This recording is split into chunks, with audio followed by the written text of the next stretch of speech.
कभी सोचा है कि कैसा हो अगर हम अपनी ही जिंदगी में ब्रह्मांड के दूसरे छोर तक पहुंच पाए? मतलब सितारों के पार।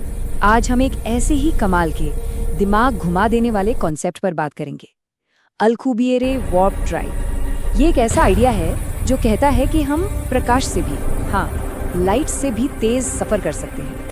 ये सवाल तो सदियों से हम इंसानों के जहन में है ना? साइंस फिक्शन की कहानियों से लेकर हमारी अपनी ख्वाहिशों तक, मतलब तारों के बीच घूमने की चाहत तो हम सब में कहीं ना कहीं छिपी है। पर सवाल वही है, क्या ये सपना कभी सच हो पाएगा? अच्छा, पहले ये समझते हैं कि मुश्किल कितनी बड़ी है। मान लीजिए हमें केपलर 442b जाना है। ये एक ऐसा प्लैनेट है जो हमारी पृथ्वी जैसा ही हो सकता है। तो पता है आज की टेक्नोलॉजी से वहां पहुंचने में कितना वक्त लगेगा? सैकड़ों हजारों साल। जरा सोचिए, जितना हमारा पूरा लिखा हुआ इतिहास है उससे भी ज्यादा लंबा सफर। और ये तो बस एक ग्रह की बात थी। अगर हम अपनी सबसे करीबी गैलेक्सी एंड्रोमेडा तक जाने की सोचें तो सफर लाखों साल का हो जाएगा। ये नंबर साफ साफ बताते हैं कि हम कितनी बड़ी मुश्किल से जूझ रहे हैं। तो बात सीधी सी है, ये ब्रह्मांड एक बहुत बहुत बड़ा समुंदर है और हम इसमें फंसे हुए हैं। हमारी जो सबसे तेज नावें हैं, यानी हमारे स्पेसक्राफ्ट, वो भी बस किनारे के पास ही घूम फिर के रह जाती हैं। हमारी रफ्तार कुछ भी नहीं है। और इसकी एक बहुत बड़ी वजह है फिजिक्स का एक बुनियादी नियम, आइंस्टाइन की स्पेशल थ्योरी ऑफ रिलेटिविटी।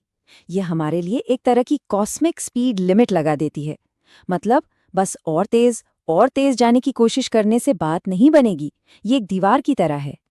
और यही वो दीवार है, यही वो स्पीड लिमिट है जहां आकर हमारे सारे सपने रुक जाते हैं। फिजिक्स साफ साफ कहती है, सॉरी, इससे तेज नहीं जा सकते। और बस यही एक लाइन हमारे और सितारों के बीच की सबसे बड़ी रुकावट है। तो क्या मान लें कि ये सपना बस सपना ही रहेगा? क्या हम कभी इस ब्रह्मांड को नहीं नाप पाएंगे? शायद नहीं। क्या हो अगर हम नियमों को तोड़ने के बजाय उन्हें मोड़ने का कोई तरीका ढूंढ ले, फिजिक्स के नियमों में ही कोई लूप होल निकाल ले? और बस यहीं पर एंट्री होती है अल्कुबिएरे ड्राइव के जबरदस्त आइडिया की। अब यहाँ जो बात है वो सबसे कमाल की है। इसमें हम अपने स्पेसशिप को स्पेस के अंदर तेज नहीं दौड़ाते, नहीं, हम तो स्पेस को ही, मतलब स्पेस टाइम के पूरे कपड़े को ही अपने स्पेसशिप के आसपास घुमाते हैं। कितना कमाल का आइडिया है ना? वैसे ये आइडिया कोई नया नहीं है। इसकी शुरुआत हुई थी साइंस फिक्शन से, लेकिन फिर 1994 में मिगेल अल्कुबिएरे नाम के एक फिजिसिस्ट ने इसे सिर्फ कहानी से निकालकर असल फिजिक्स की दुनिया में ला दिया। उन्होंने बाकायदा इसके पीछे की मैथ्स बताई। तो चलिए अब थोड़ा और गहराई में जाते हैं और समझते हैं कि ये कमाल का आइडिया आखिर काम कैसे करेगा। याद रखिए, हम नियम तोड़ नहीं रहे, बस उन्हें मोड़ रहे हैं। और इसे समझने का सबसे अच्छा तरीका है ये सोचना कि हम स्पेस टाइम की एक लहर पर सर्फिंग कर रहे हैं। तो होता ये है कि स्पेसशिप के चारों ओर एक वार्प बबल, यानी एक बुलबुला बनता है।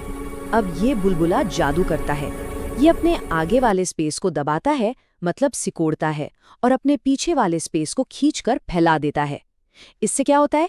एक लहर बन जाती है और हमारा स्पेसशिप बस उसी लहर पर सवार होकर आगे बढ़ता जाता है। और यही सबसे जरूरी बात है।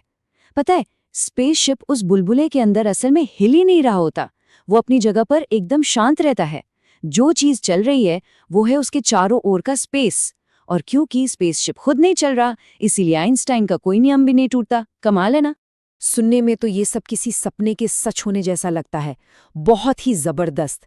लेकिन अब आते हैं असल दुनिया में। जब हम इस थियोरी को हकीकत में बदलने की बात करते हैं तो पता चलता है कि इसकी चुनौतियां भी उतनी ही बड़ी हैं, सच में खगोलीय हैं। सबसे पहली और सबसे बड़ी मुश्किल है एक ऐसी चीज की जरूरत जिसे आज तक किसी ने देखा ही नहीं है, नेगेटिव एनर्जी। जी हाँ, नेगेटिव एनर्जी। ये एक ऐसा थियोरेटिकल मैटर है जो ग्रेविटी के उल्टा काम करता है, मतलब चीजों को खींचने के बजाय धकेलता है। और स्पेस टाइम को उस खास तरीके से मोड़ने के लिए ये जरूरी है। और मान लीजिए हमें ये नेगेटिव एनर्जी मिल भी गई, तो कितनी चाहिए होगी? अंदाजा लगाइए। एक छोटे से स्पेसशिप के लिए वार्प बबल बनाने में उतनी एनर्जी लगेगी जितना हमारे पूरे जुपिटर ग्रह का वजन है। सोचकर ही दिमाग घूम जाता है।